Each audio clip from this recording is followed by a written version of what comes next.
estou aqui vendo aqui umas aspas, né, em relação ao Haddad, Fernando Haddad, que está rebatendo todas as críticas aqui. O ministro da Fazenda rebate críticas do mercado financeiro sobre a não penalização do presidente da República por descumprimento das metas fiscais. Aquele trecho exatamente que tem, né, pegou ali e deve ser um tema de muita discussão, inclusive lá na Câmara, que é o trecho que isenta, vamos dizer assim, né, que tira o peso de uma responsabilidade de crime fiscal, o não cumprimento das metas colocadas no novo arcabouço fiscal que foi apresentado. O Haddad falou que o resultado fiscal ele não depende só do Executivo, mas também do Congresso e do Judiciário. Não conheço nenhum país que criminaliza o descumprimento de meta fiscal. Ele ainda falou sobre as renúncias fiscais. Ele chamou de caixa preta, né? E diz que essa caixa preta precisa ser aberta, precisa acabar exatamente com essa caixa preta. Não estou buscando controvérsias ou ataques.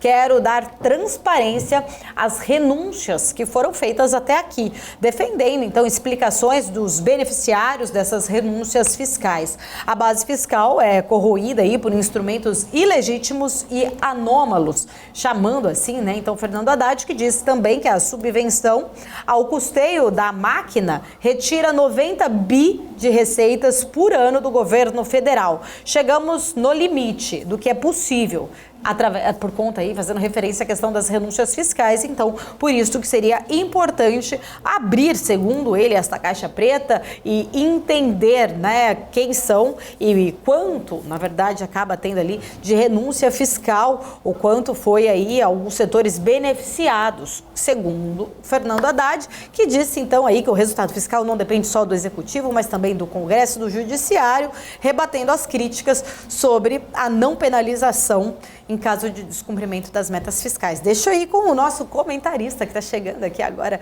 comigo, Vandique Silveira, economista, está aqui com a gente toda segunda-feira, nosso comentarista. Vandique, bem-vindo, bom dia para você. Bom dia, Paula, bom dia a todos, é um prazer estar aqui de novo, segunda-feira. É o bom dia da semana, não é a sexta, não. Hoje é o dia para a gente fazer as coisas acontecer. É a semana começando, né? Uma semana nova aí para muitas coisas serem feitas. Vandique, eu queria em primeiro lugar, né, entender a sua visão em relação a essa, né, fala agora do Haddad, rebatendo as críticas que recebeu bastante o arcabouço em relação principalmente a este ponto específico de não ter essa penalização, uma criminalização em caso de não descumprimento.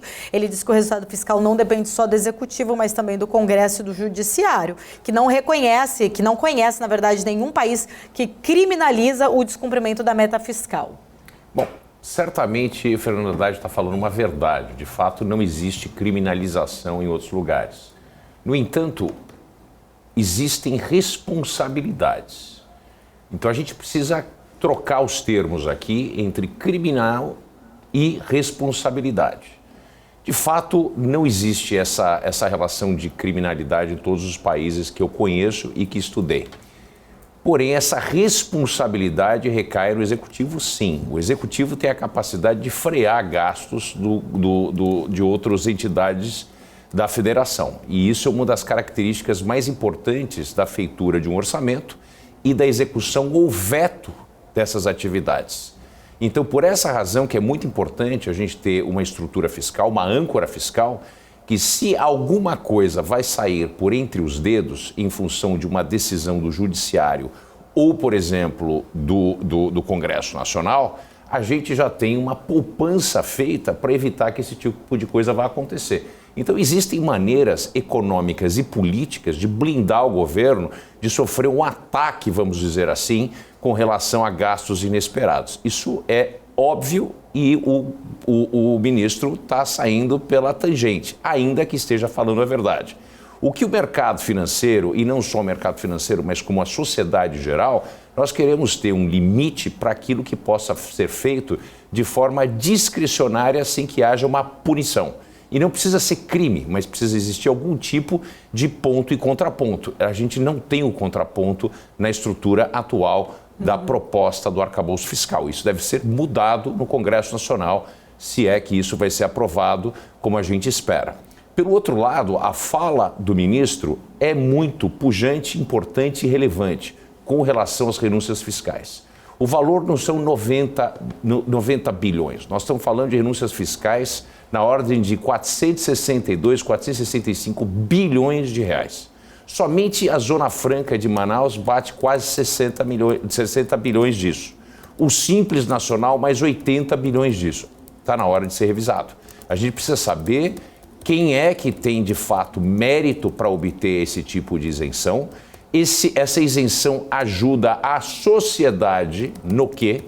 Né? Nós estamos protegendo esses empresários ou essas organizações ou essas indústrias de quem? Tá certo?